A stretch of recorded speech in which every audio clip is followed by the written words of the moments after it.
Hey everybody, Jen Hatmaker here, your host of the For the Love podcast. Welcome to the show. So right now we are in the middle of a series called For the Love of Flipping the Script. We were really interested to talk to people right now who are pivoting. I think probably because collectively we are all pivoting. We're re-entering life. Some semblance of normal is coming back, whatever that really means. And so we're all in this season of like kind of a new story. And so we really wanted to talk to and learn from people who have done this themselves. So maybe they flipped the script on their life on purpose. They started something new. They tried something new. They changed their mind. They changed their life. And for some of our guests, the script was flipped for them. And either way, I was interested to learn from them. What do they have to teach us right now? What lessons did they learn? What courage could they share? And thought it was timely for a series like this for so many of us whose scripts have changed, whether by force or by choice. Either way, what do we do? So I have really wanted to talk to today's guest for more than one reason. She literally flips. Like she literally takes something old and what most people would say beyond repair and flips it and turns it into something beautiful and new/old and stunning. And I also wanted to talk to her because she flipped the script on her own life, on her own career, on what she knew how to do, what she was willing to learn how to do. And so today I have the absolutely incredible Mina Hawk on. Now, if you know her, you love her. You may have heard of her little show on HGTV called Good Bones, right?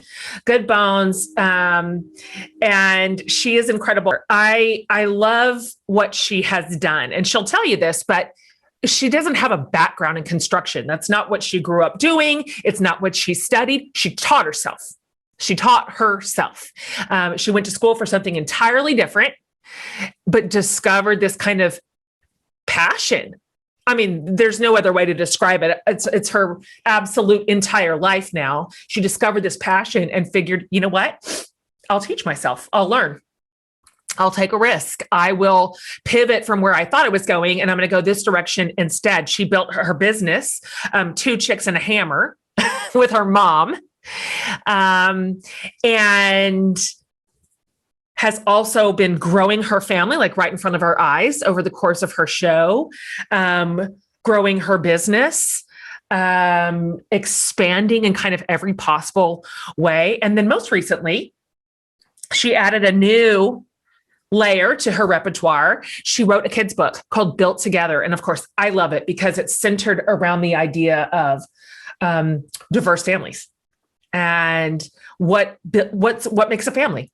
And of course, I have a non-traditional family too. And so this message is so great. She and I will talk about that a little bit. But I think we have a lot to learn from her for what it means to take a risk, to make a change, to make a pivot, to try something new, even if it's a male-dominated industry, even if you don't have a history for it and you have to learn from scratch. I just drew a lot of inspiration from her today. Plus, she's just darling. She's just absolutely darling. Podcast listeners, you might want to pop over to the YouTube channel so you can kind of see her too, because she's got this like infectious way about her in a good way. Her smile, her look. She literally was outside working on a remodel came inside for the podcast and went back to it and is premiering a show tonight. So hilarious. Anyway, that's over on my YouTube channel if you want to watch us talk and not just listen to us talk. But anyway, you're going to love her. You're going to love this conversation. And if you don't already love Mina, get excited to fall hard. All right, you guys. So here is my conversation with the absolutely darling Mina Hawk.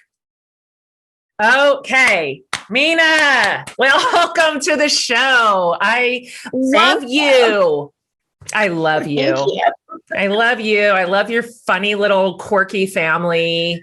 I love your show. I love your mom. You guys, you just have you've got the secret sauce. You got the magic. It's so funny. I was, there were some like brand people here, not for the show, but for like a thing I'm working with for another company because of the show. And they were in the house and we had finished filming and they were like, thank you so much. You've been amazing to work with. You're so great. And my husband walks in and I was like, baby, did you hear all that? Like, see, people do Totally. like me. And he's like, you guys don't know her. Totally. You're like, can you write that down for him? I'm just not going to do a record playback. it, so anytime he's like mad at me, I can be, but look, see? Yeah, you can be like, no, they say I'm delightful. So what do you know? Yeah, absolutely. I was just telling you that we did a short season show on HGTV. And I was telling just my community, I'm like, look, the best thing that I can tell you for some marriage advice, if you're going to remodel a house together with the person you married, is to have cameras and producers around. That's it. Because they make you behave.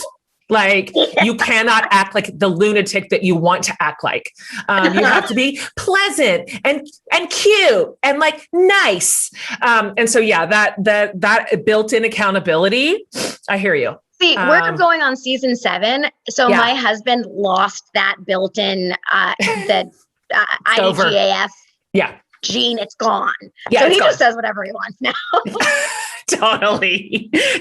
Yeah. The shine is off the penny. So at this point, it's probably very much is what it is in your world, which I love. So, okay. I can't imagine anybody that is in my community and listening in doesn't love you and HGTV as much as I do. But just in case somebody's under a rock, I've already kind of told my listeners a little bit about you. I kind of high-leveled your credentials. But I wonder if you can just kind of give us a look at how you got started doing what you do, because you're a girl in a man's world. And I'd love to hear about your kind of ascension to be where you are right now.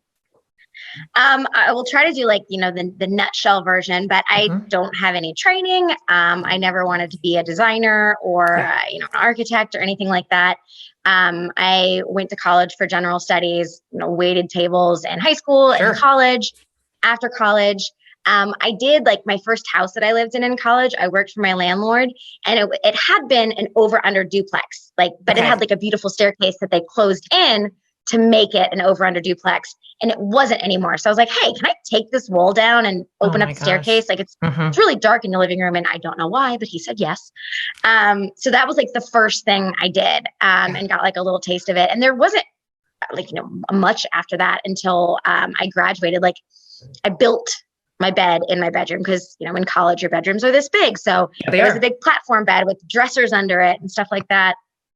But when I graduated with no, job prospects that I wanted. I didn't want to sit in a cubicle in a crappy pantsuit. So I was still waiting tables. I decided to convince my mom to co-sign on a house for me because I was like, okay, this is my grown-up thing. I don't have a job. I'll buy a house. That makes sense. Yeah. And it was a HUD house, which is housing, urban development. So which is shorthand for it was very, very bad. And it was a full gut. And I got a construction loan, but the construction loan wasn't nearly enough to cover the work it needed. So that's where sweat equity comes in. So my mom and I did a bunch of stuff. Like we didn't touch the mechanicals because my advice I give everyone is if it can flood or set your house on fire, leave it to someone else. I like it. But we did like the flooring and the cabinets and the tile and we installed windows and doors and I did trim and just literally learned as we went, like watched YouTube videos. I legitimately bought Construction for Dummies. Don't know if I actually ever read it, but I owned it. That's amazing. A lot of other books like that, like read the instructions with the flooring and the flooring installing machine. And that was the first one we did, and it was fun. And I had a little bit of money. I had like 20 grand saved from a pretty bad car accident I was in college that I'd invested. Jeez. And this was right before the market crashed. So it was about up to like $40,000. So I was like, all right, I'm going to pull it all out and we're going to do this. And I bought a $12,000 house, and Mom and I renovated it. It was about this big. And that was just the beginning of the cycle. And for a long time, it was just, I was still waiting tables. Mom is an attorney, but she doesn't really practice anymore. And, we'd work, I'd wait tables, I'd get some cash, buy tile, we'd install it. She, not kidding, would get like a brown paper bag of cash from her criminal clients. We would buy some flooring, we'd install it. It's happening. And I eventually got my real estate license in 2009 after I paid my first commission, because I was like, I could do that. Totally. So I got my license for $500, and made a little Facebook page, and I came up with the name Two Chicks and a Hammer because I wanted something like fun and quirky, not super serious. And made this Facebook page and just kind of started documenting the homes we were doing. More kind of for art, like archiving.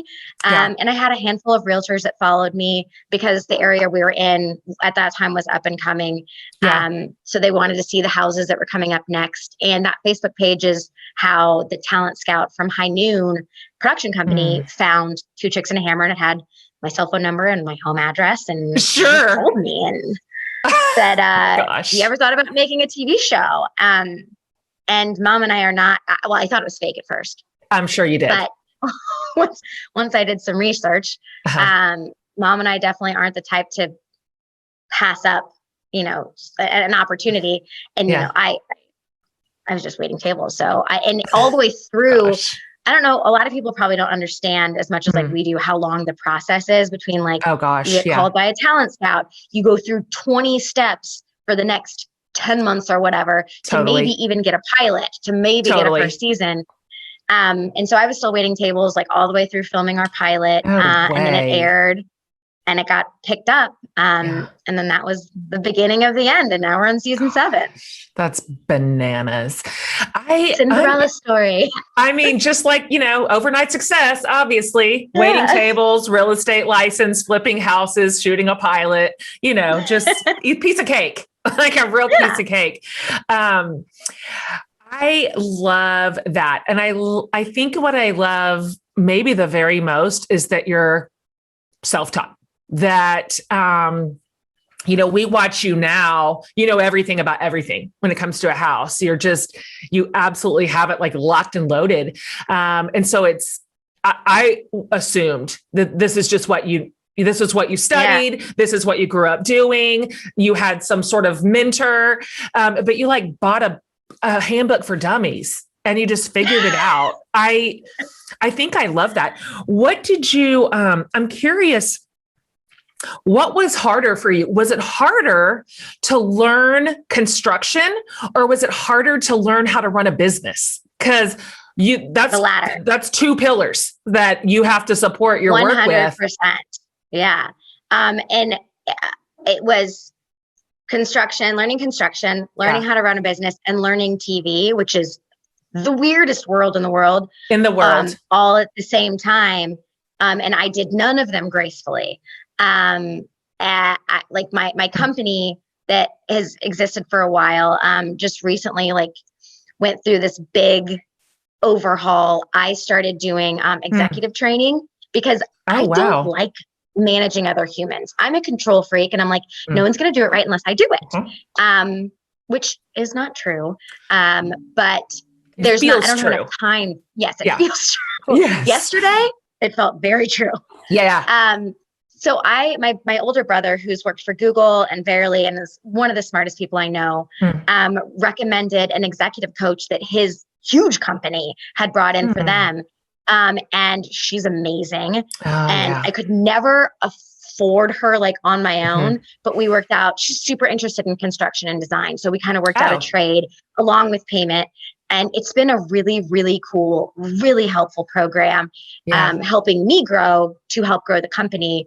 And very shortly after I started doing that, like 2 weeks, my sister left the company. My sister-in-law left the company on maternity leave.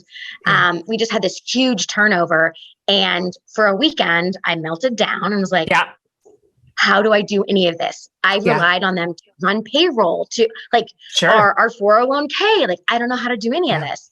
And then I got my shit together on Monday and, started putting things back together. And I think the biggest lesson I've learned is, I think early on, it's like you don't have the money to spend. So you're kind of like piecemealing things, and 10 people are doing one person's job. And we were at the point where I was like, okay, I need to spend the money. I need to invest in the business and invest in myself and get some fancy pants people in here, because I am not a CFO. I am not a CEO. I'm not a CMO. And so the whole company in the last, 2 months has really kind of grown pretty significantly. And it's still changing, and I'm still learning stuff. So the business was by far the hardest.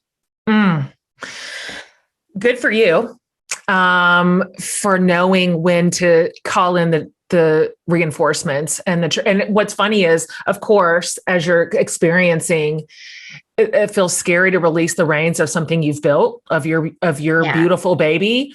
But then, I mean, you staff for growth. The contribution that the smart, fancy people bring to the table, it always makes me wonder, why was I doing this by myself? Like, why did it take me so long to hand this over to somebody who is really competent here, and able to kind of grow the whole mechanism together? So, because you really can't do everything. I want to know, I want you to talk a little bit about the TV experience, and what it was like for you at the beginning, what you hated, what you wanted to change, what you did change. Because season 1 to season 7, I mean, you have a completely different grasp of what you're doing now. And there's a 1 through 4 are airing today before our season premiere, and I'm like, oh God, don't watch season 1. Oh yeah. Oh gosh. Right. Or 2 or 3. Kind of like a rope, like you're kind of clunky, and you're like, filming wasn't ever weird, and that's what's kind of strange. So when we started filming, there was like a graffiti festival, because we live right downtown, and they were like, we're just going to film you guys like going through the festival. And I was like, what does that have to do with the show? And afterwards they're like, we just wanted to get you guys comfortable in front of the cameras, but you're fine. Because my family is big and weird and dysfunctional. And it was just a camera there while we were still being big and weird and dysfunctional. So that was never weird, but like the how to make TV, like there's things that I know now is like, when you're done talking, walk out, which seems simple, but you're in a scene, and I'm like talking to my contractor, and I'm like, okay, cool. Okay, so this is what we're going to do, Bob. And he's like, yeah. And then we all just stand there. When in doubt, walk out.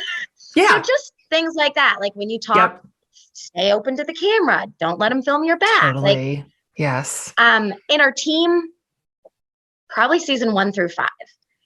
We had, our team was kind of like going back and forth, figuring out who was going to be on the production team 1 through 3. And we had some not so hot people.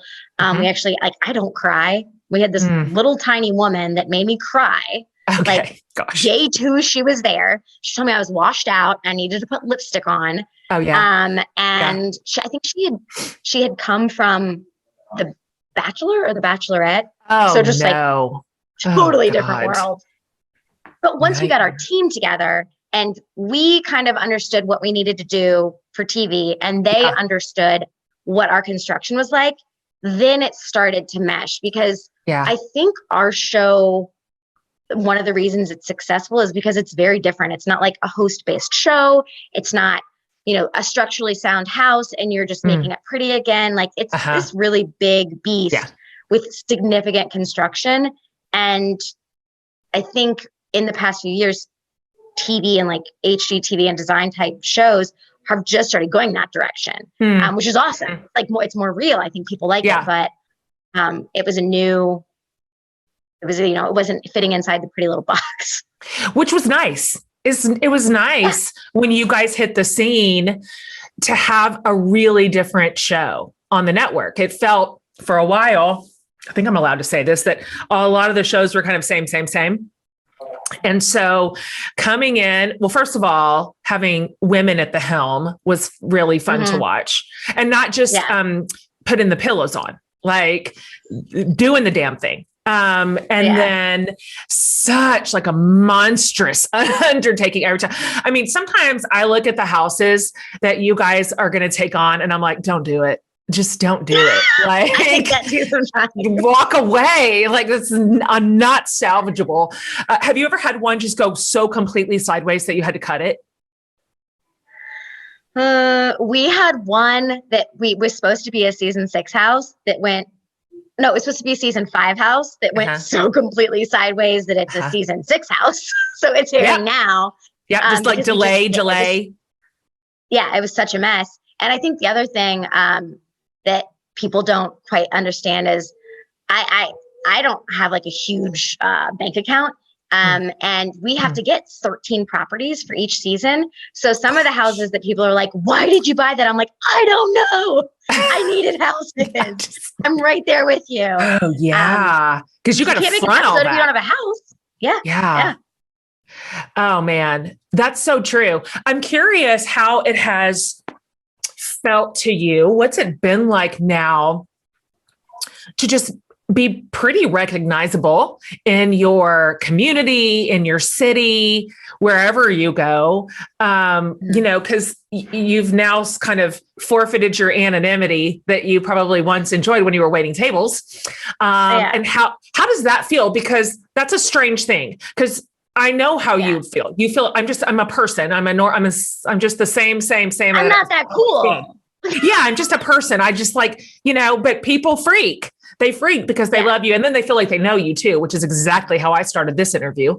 And so how does it feel? How are you managing that? What's your boundaries? I mean, it is super interesting because, on one hand, I'm like, the people who've known me forever, they're like, she's not that cool. Like my neighbor, when people drive by and they're like, hi, he's like, totally. I forgot to have a show. Like these people, why do they care about you? I'm like, he's like, I don't give a shit. Why do they care about you? But I also really like the only reason we have a show is because there's fans and people love it. Yeah. And what I have to give a lot of credit to our production company for this because they could edit this show. They could edit our content a million different ways. It's true. And the way it's edited and put together, it's not fully us, but it's a pretty accurate, small snippet of us. And people do feel like they know us. Yeah. And I think that means, we're doing our job well if people feel like they can relate to us. So when I do see people out and they're like, Mina, there's always that half second in my brain is like, am I supposed to know you? Because it might just be someone from Indy that I should know. That's right. Or it might just be a fan that knows my name, knows my kid's name. Yeah. So there's never been a situation where I felt like my boundaries were pushed or anyone was doing too much. Yeah. And I think, it's probably annoying for my husband. Like, I know he's super proud of me, but it's probably a little annoying. Like if, I got to stop and take a picture 10 times or whatever, but he also understands that that's why I have a job. That's why I mean, I still renovate houses, but that's why, that's what keeps everything going. That's right. And it's cheesy, but we have the best fans. Like they're awesome. Totally. Say something mean about me on social media. I don't have to fight back. Yeah. They'll police it for you. Same. Exactly. Same. Yeah. I always can just say, I'm just going to leave it for the commenters. They'll get it. They'll circle the wagons and I don't need to worry about it. Oh, dang, you shouldn't have done that. They're going to get you. I know. Like you poke the bear. You don't even know. I posted something yesterday on Instagram with a poll about, because our season premiere, I don't know when this is going to air, but it actually is tonight. And I was like, who's coming with me? Who's watching it? And did a poll and it was like me. And then not me. I'm cranky. I don't like you or something like that. And it's when you put in your answer, it shows that it's 99% and 1%. So I got this message from this woman who's like, who is this 1%? And if they hate you, why are they following you and taking the time to comment? Totally. Exactly. always going to Oh my happen. gosh. That makes me laugh so hard. And it is so true that, you know, I remember one time I had my brother with me at this huge event I'm speaking at. It's like 7,000 people, some absurd thing. And No pressure. yeah. And there's like a book line and, you know, it's all the thing. It's all this fanfare.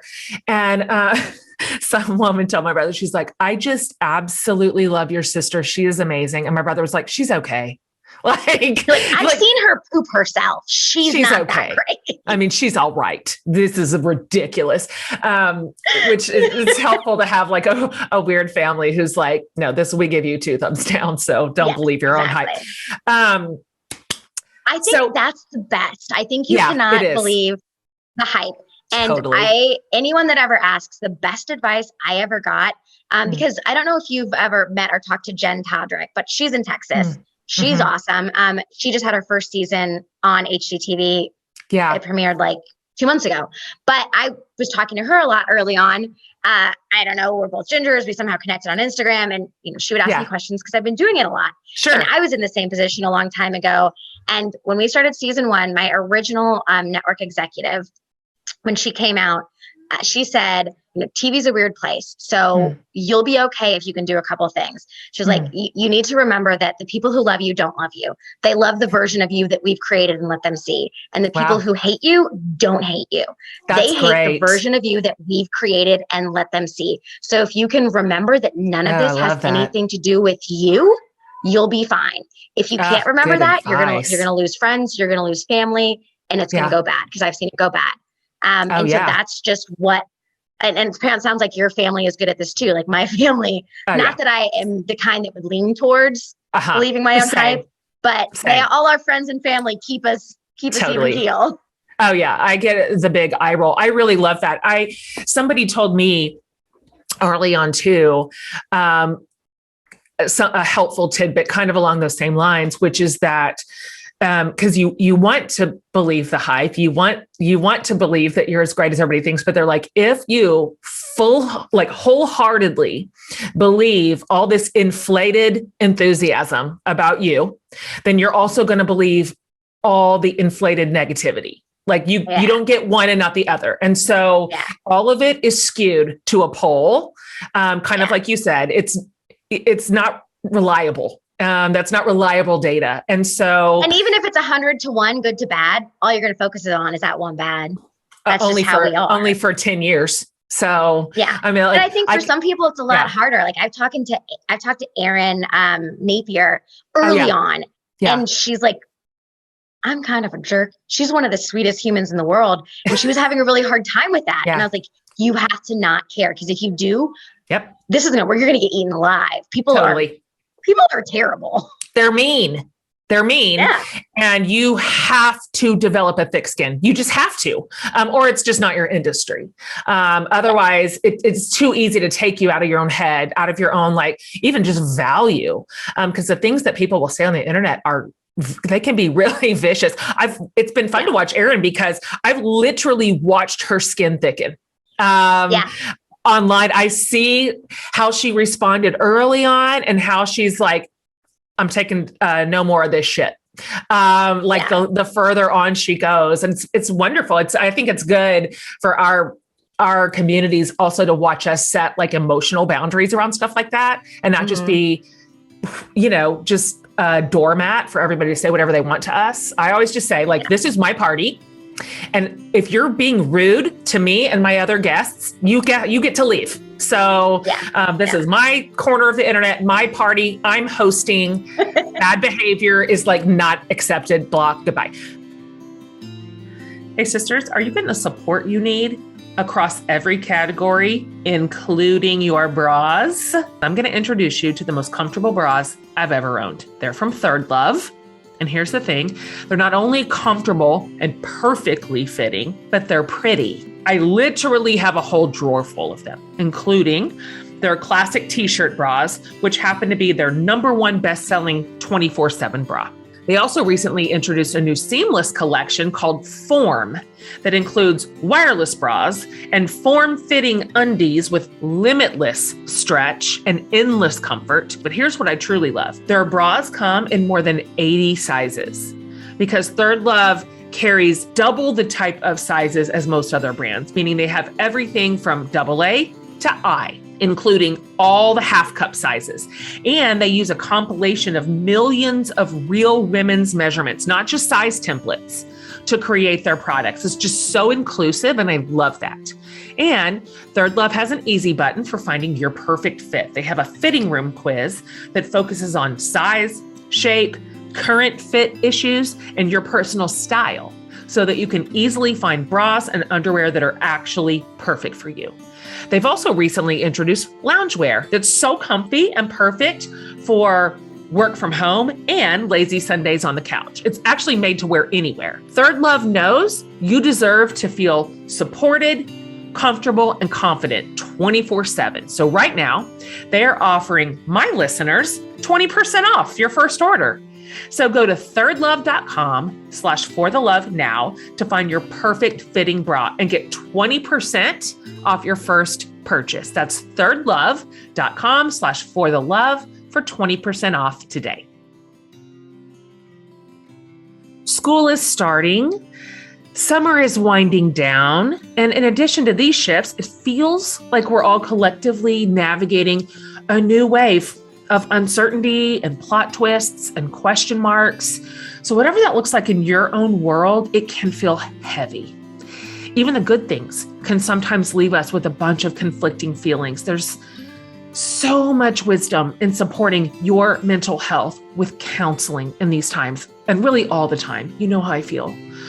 I like to think of it as building a foundation under you from which you can better navigate everything, the good, the bad, the hard. Online counseling with BetterHelp does just that. It's professional therapy that is fully virtual and online, so you can get connected from anywhere, literally.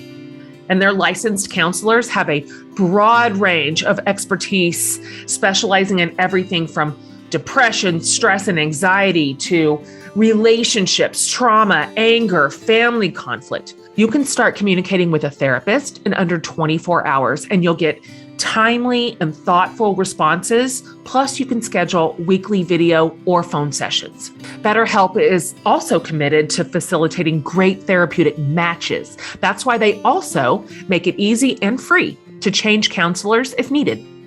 I know I am at my own best when I stay committed to my regular therapy sessions. It's one of the reasons I cannot encourage you more in this. So as a listener, you'll get 10% off your first month by visiting our sponsor at betterhelp.com/forthelove. Join more than 1 million people who have taken charge of their mental health. Again, that's BetterHelp, HELP.com/forthelove.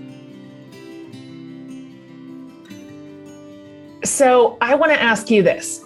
This series is on the show is called Flipping the Script. And we're talking to people who have pivoted, who have started something new, who, like you, I went to school for this, and now I'm going to own a construction company and be a TV star. You've just had a change. And so it's interesting too, because you like literally flip houses. You flip. And I so appreciate your attention to, when it makes sense, like preservation or restoration or keeping it in keeping with the style or the year of the house. You're so great about that. And it's so fun to watch people come into your homes and they just freak out. Of course they do. I'd like to hear your take on, as somebody who literally flips houses from disasters to just absolute showstoppers, what your sense of home is, because this this is what you do. You create home for people. And maybe you have a story, maybe you have a favorite family, maybe you have, I don't know what, but I would just like to hear, because obviously you would not keep doing this if you did not have this really solid sense of place and design and like, this is where my people are. Yeah, I think one of the unique things about like our business is that I live in Fountain Square, which is the first neighborhood we started in, and it would be more lucrative to kind of jump around the city to pick renovations, but we've done 100 and another dozen or so. Wow. There's a couple outliers, but all within like a mile around me. So that's incredible.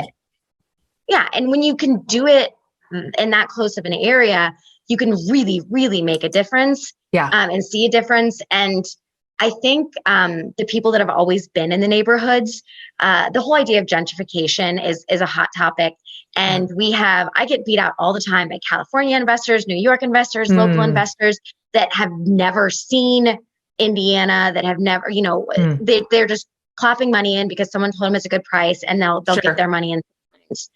And that feels different to locals than I think what we do. And the reason I say that is because we've probably had half a dozen homes where people have approached us and said, this is our family home. So-and-so we had to put our parents in a home, or they're living with us now, or whatever it is. And we need to sell it. And anyone else we sell it to will tear it down, because that's how you're going to make the most money. These are small. It was a working class neighborhood. They're small, mostly shotgun homes. So the land is worth more. They tear them down. They build giant 3 stories that are 16 feet wide and sell them for $600,000. Totally. And not everyone cares. They just want the money and to move on. But the people that do know that if they ask us to, we won't do that. We've always honored that. And if we can, we do that anyways. But I think that makes a difference for people to know that we're kind of like in it with them versus pulling strings from our ivory tower. And I think that's part of the idea of like the home, like, because in our neighborhood, like I go to the coffee shop, no one gives a hoot about me at the coffee shop because I'm going to the coffee shop. You're their for neighbor. 10 years. Yeah, I'm their neighbor. And I think, doing the houses, I'm not just building a house in the suburbs that I'm never going to see again. I pass all the houses and run into all the people all the time. So I am like, every person that buys one of our houses is like my neighbor, which also makes it nice that we've had really awesome buyers. Because if you suck, like even if you make a really good offer, I do not want to sell the house to you. I don't live by you. But we've also had some really cool things because we are also just proximity. Our premiere episode, we were renovating it, and an older gentleman stopped by because although he had moved out of the neighborhood, he still went to the church in the neighborhood with his wife and his family. So he was always back in there, and he stopped by and he was like, I grew up across the street. This was my godfather's house. And so I pretty much grew up in this house. And he was like, I have pictures of it. I have the original hand-drawn floor plans because my godfather was away at the war, and his wife and daughter like drew the floor plan and put the furniture in when they bought it, and like sent it to him. So when he came home, he felt like he knew the space. They had the original bill of sale, which was $1,500. And it was just so cool. So awesome. And he said he had the original, the big like buffets that had the wood TV in them. Oh yeah. So he still had his godfather's giant TV that he had won in a sales competition, and that they watched the moon landing on in the house. That's too much. So that story's crazy. We didn't have a buyer, so we reached out to him, and we're like, we would love to show it to you and your wife, so you can like see, because it was so bad when we got it. You see what we get, and that's not how he remembers it or how he left it. Sure. So that was really fun, and we got the sideboard. And got the TV working again. It was really cool. So those kind of things are extra fun. Yeah. And so many people that are buying are like younger than me, my age, and this is the start of their family. Like they just got engaged or just got married, and this is going to be like the next step in their lives. So it's fun to see all that. And it really is. I have friends I've made, that are still, we have barbecues together and stuff. Right. You're not just like building homes.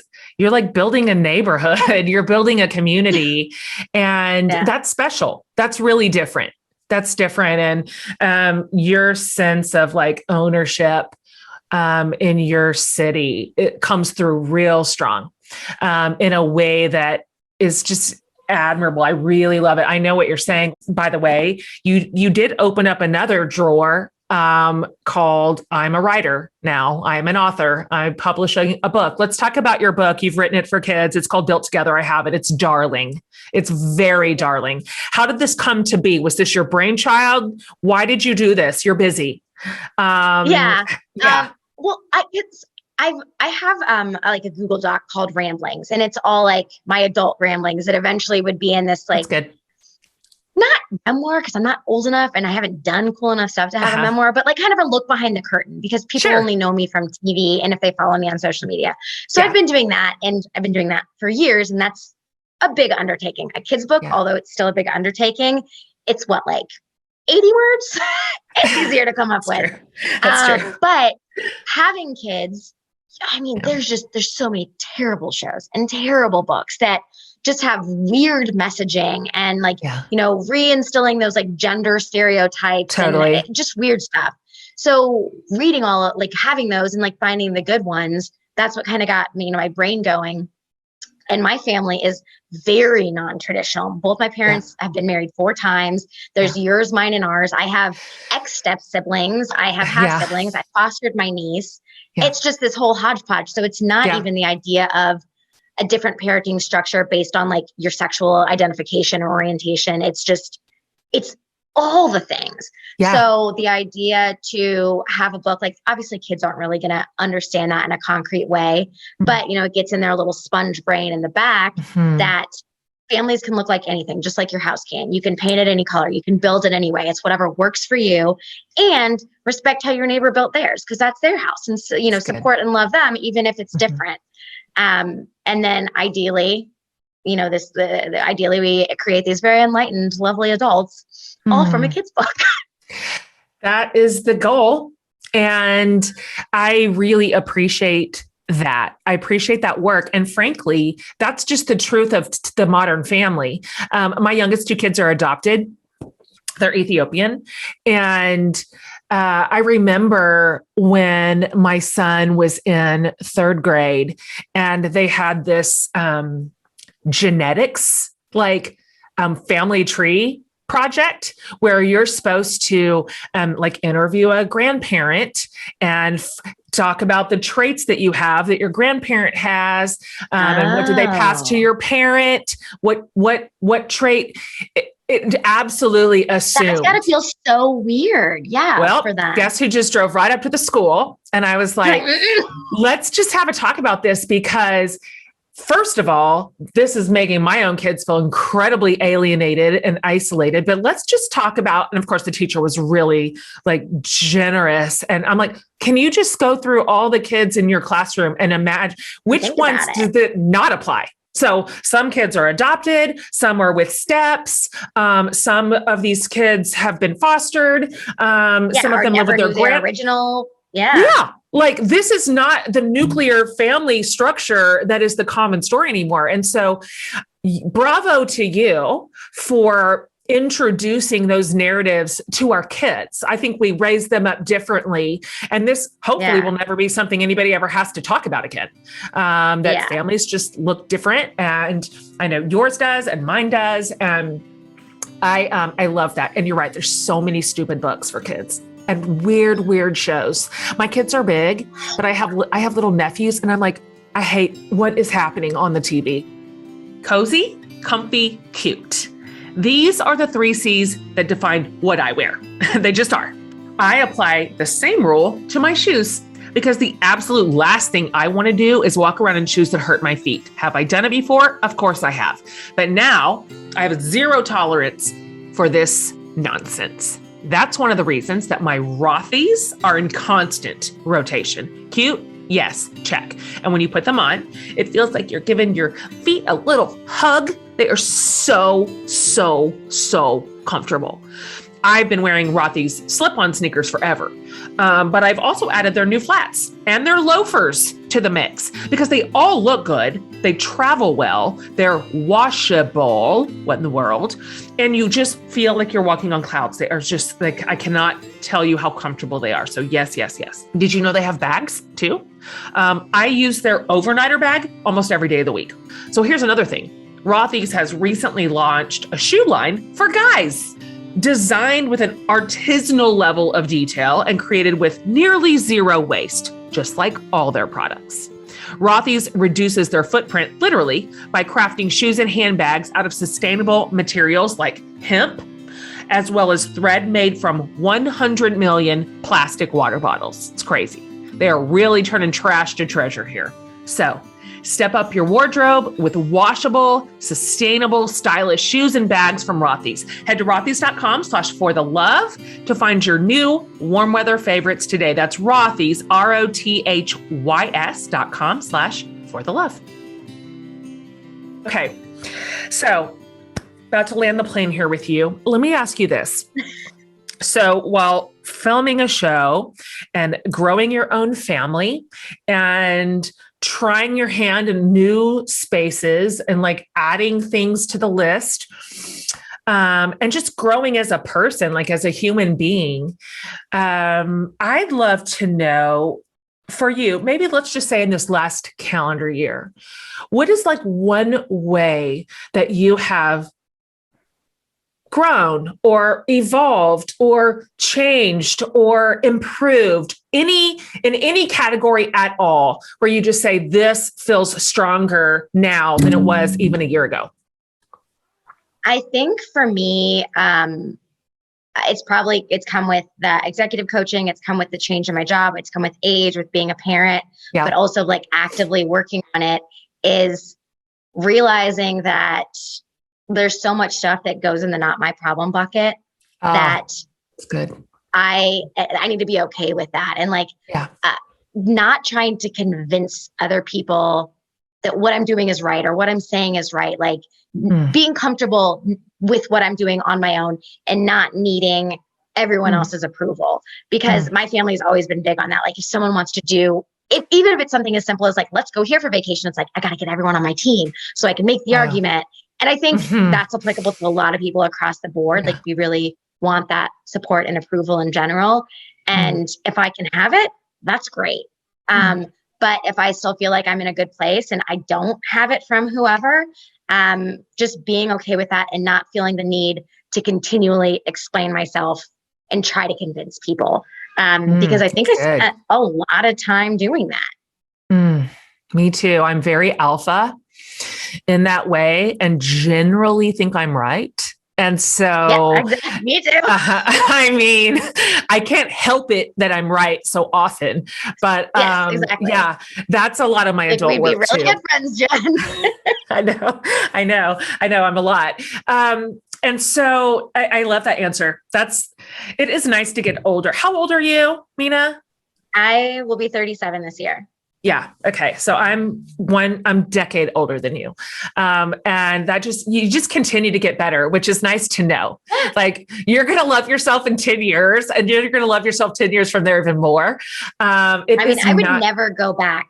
I would never go back. Never. I don't know why anyone would. I was so stupid. Oh yeah. Yeah. If you even chart, like, this is where I was at 17, this is where I was at 27, this is where I'm 37. It's like this continuous uptick, which is nice because I think I was a real asshole. And it's nice to have some self-improvement. Okay. How about this? These are just, this is my favorite part.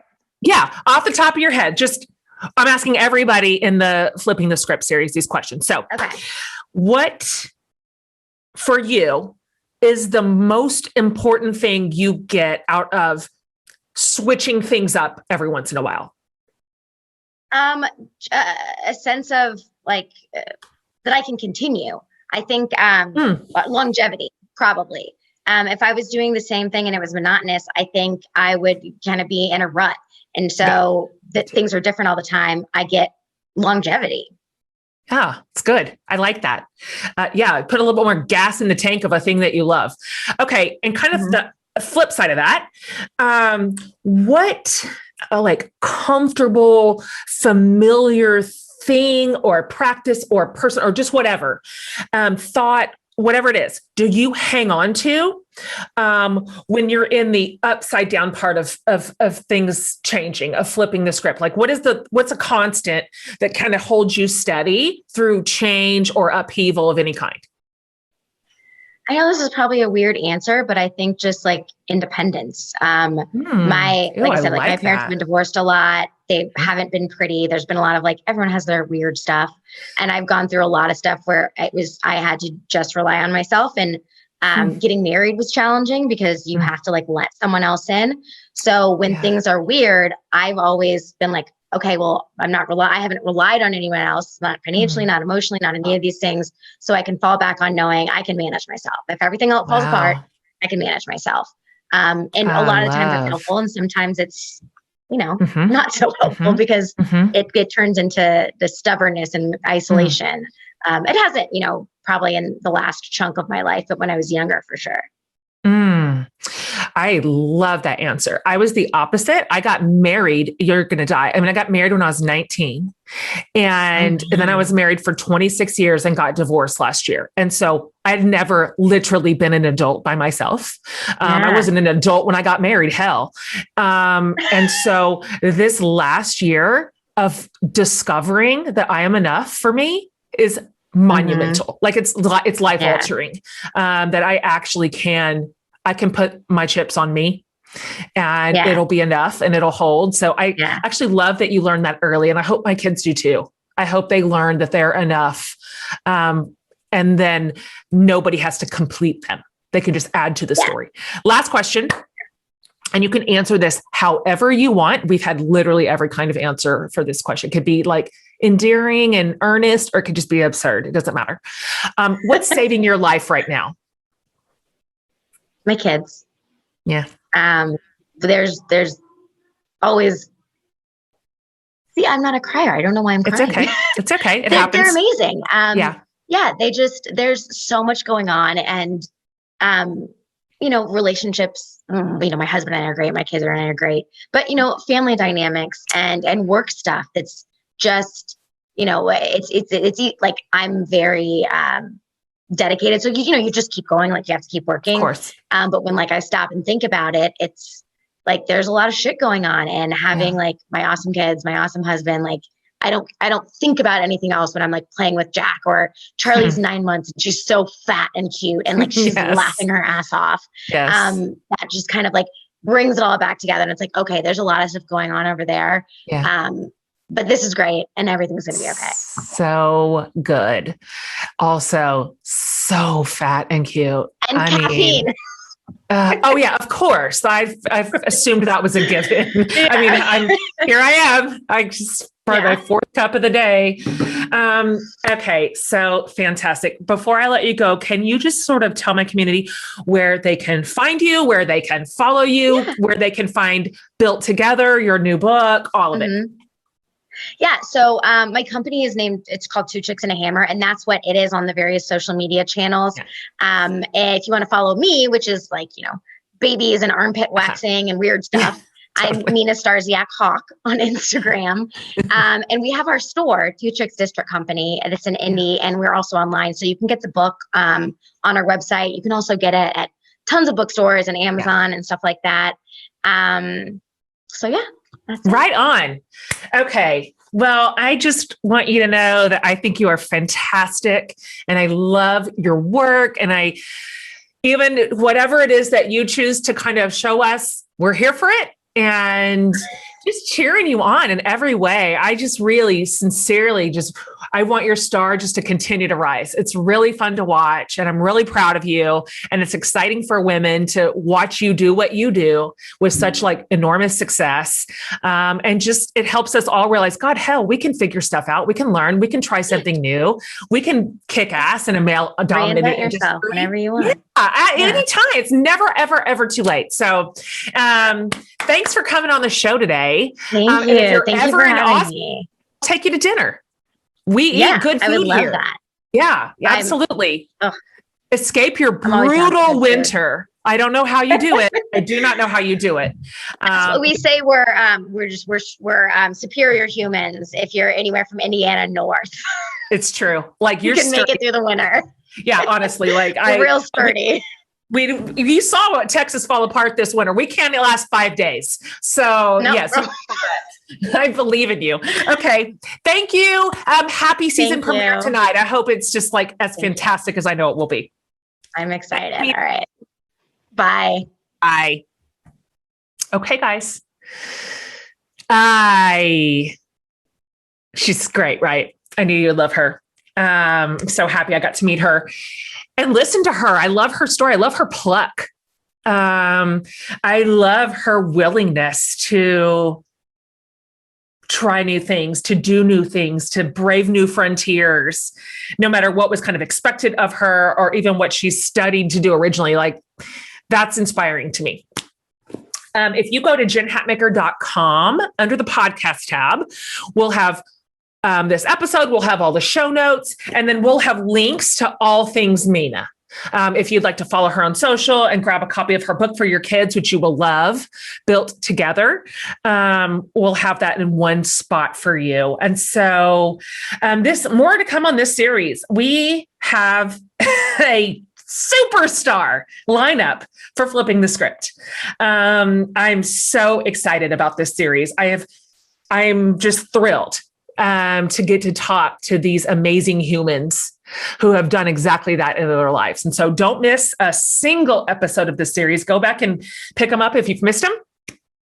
And more to come next week. So thanks for being here, guys. On behalf of Laura and the crew and Amanda and I, we love you. We love serving you. We love this community. We love building this podcast for you. Thanks for listening week in and week out, you guys. Have a good one.